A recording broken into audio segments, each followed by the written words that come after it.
Good morning, everybody. I shared a post on my story yesterday that kind of sparked a few questions.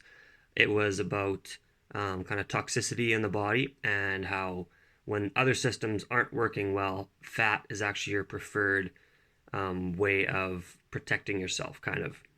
So anytime there's toxicity in your body, if your other systems like your lymph system isn't working very well, then fat will kind of surround that toxic material to protect your body from it.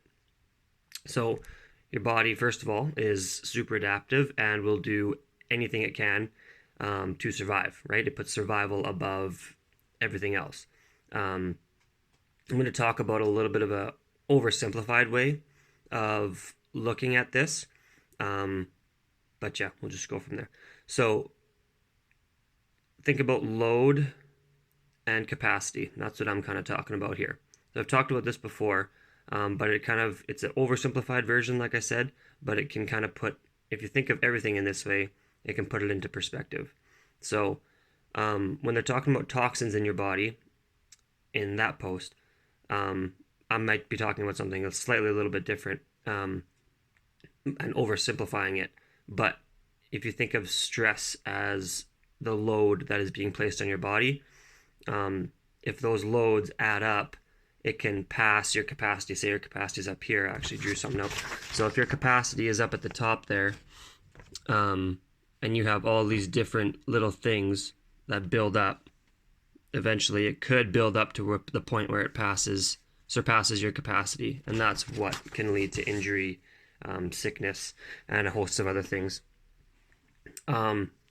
So your body doesn't recognize the different types of stress. You in your head can think about, okay, I had a bad sleep, I didn't eat very well, maybe you had a fight with your spouse or your boss yelled at you, traffic was slow, or you have an old injury. Those are all loads that can be placed on your body or stresses to your body. Your brain knows the difference, your body doesn't, right? So it doesn't take into account those differences, and it just reacts the same way. That's the same stress response. Like caveman days, if you're getting chased by a saber-toothed tiger, that's the fight or flight response that kicks in. And the hormone the stress hormone that kicks in mostly is cortisol. And normally in today's day and age, we're not being chased by a saber-toothed tiger, but there are all of these other stresses, right, that can be on you. And if we are in a state of constant stress, cortisol remains elevated throughout the day. And there's a lot of things that can come from that, like anxiety, depression, headaches, heart disease, trouble sleeping, because normally cortisol goes through kind of waves. It kind of sets you up for sleep, but that can damage or hurt your sleep.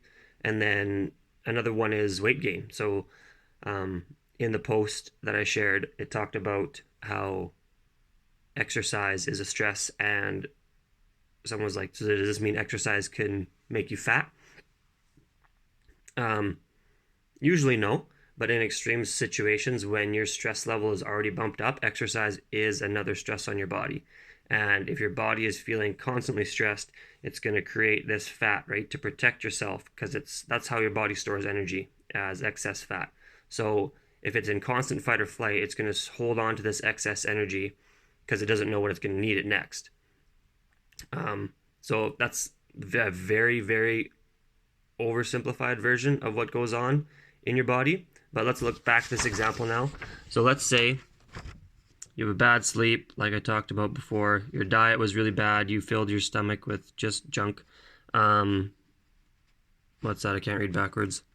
Maybe you had a fight with somebody, fight with your spouse. Your boss yelled at you at work, or you didn't get stuff done at work that you wanted to.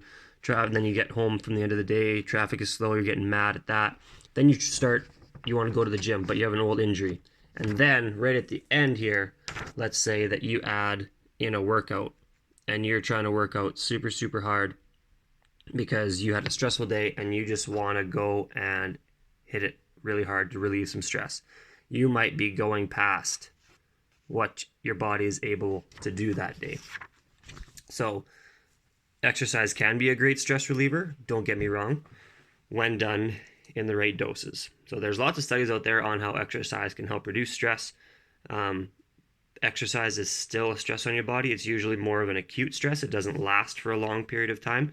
It happens short and in a small amount. And so usually it's a good stress and it will make you stronger. But if you have all these other stresses going on, it might be a time to dial it back and either take a rest day or go to the gym and do some stretching, do some sort of yoga, do a nice slow for quality use type workout, that sort of thing. So keep that in mind. Next time you have a super stressful day and you just want to go hit a hard workout or something like that. And yeah, let me know if you have any questions on it. And have a good weekend, everybody.